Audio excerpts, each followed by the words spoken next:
بسم اللہ الرحمن الرحیم۔ سامعین و ناظرین محترم، اللہ رب العزت نے انسانوں کی ہدایت کے لیے کم و بیش 1,24,000 انبیاء کرام علیہ السلام کو مبعوث فرمایا۔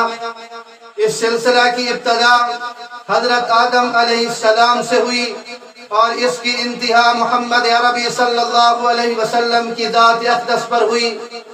آپ صلی اللہ علیہ وسلم پر نبوت ختم ہو گئی۔ آپ صلی اللہ علیہ وسلم آخر الانبیاء ٹھہرے۔ آپ صلی اللہ علیہ وسلم کے بعد کسی کو نبی نہیں بنایا جائے گا۔ اس عقیدہ کو شریعت کی اصطلاح میں عقیدہ ختم نبوت کہتے ہیں۔ یاد رکھیے، عقیدہ ختم نبوت اسلام کے ان بنیادی اور اساسی عقائد میں سے ہے جس پر ایمان لائے بغیر انسان مسلمان نہیں ہو سکتا۔ اگر خدا نخواستہ یہ عقیدہ مجروح ہو جائے تو دامن ایمان میں کچھ نہیں رہتا۔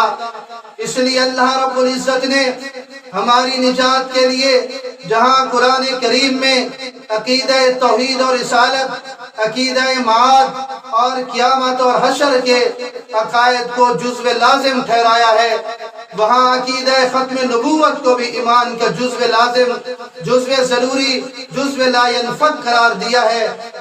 اور اگر قرآن کریم کو بطور وحی کے دیکھا جائے تو سارا قرآن کریم عقیدہ ختم نبوت کی دلیل ہے، اس لیے کہ قرآن کریم آخری وحی ہے۔ نزول قرآن کی تکمیل کے بعد وحی کا دروازہ ہمیشہ ہمیشہ کے لیے بند ہو گیا۔ اگر آپ صلی اللہ علیہ وسلم کے بعد کسی نبی نے آنا ہوتا تو وحی کا دروازہ بند نہ کیا جاتا، کیونکہ وحی نبوت کا خاصہ ہے۔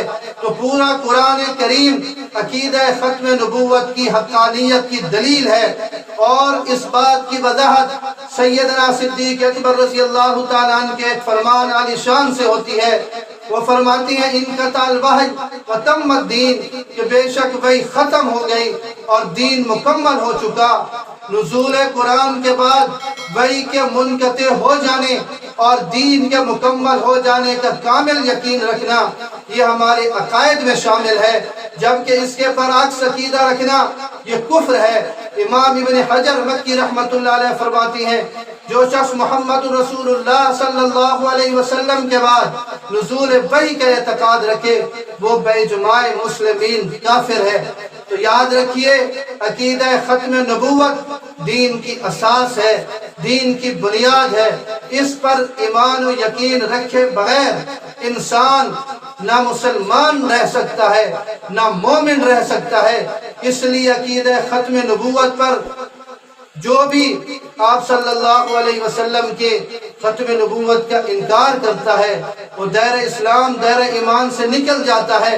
اس لیے اس عقیدے کو لازمی پکڑیے، اس پر ایمان و یقین رکھیے، اس کے تحفظ کے لیے، اس کے دفاع کے لیے میدان میں آئیے، اور جو پلیٹ فارم آپ کو مہیا ہے اس پہ ڈٹ کر اور جرأت کے ساتھ، بہادری کے ساتھ اس عقیدے کے دفاع کے لیے، اس عقیدے کے تحفظ کے لیے آگے آئیے، اپنی جان کی پرواہ کیے بغیر، مال کی پرواہ کیے بغیر، تاکہ قیامت کے دن محمد رسول اللہ صلی اللہ علیہ وسلم جو خاتم الانبیاء ہیں، جو خاتم النبیین ہیں، جو خاتم المرسلین ہیں، جو امام الانبیاء ہیں، وہ آ کر ہمارا استقبال کریں اور ہماری شفاعت اور نجات کے لیے جناب رسول اللہ صلی اللہ علیہ وسلم ہی بہترین سہارا ہیں۔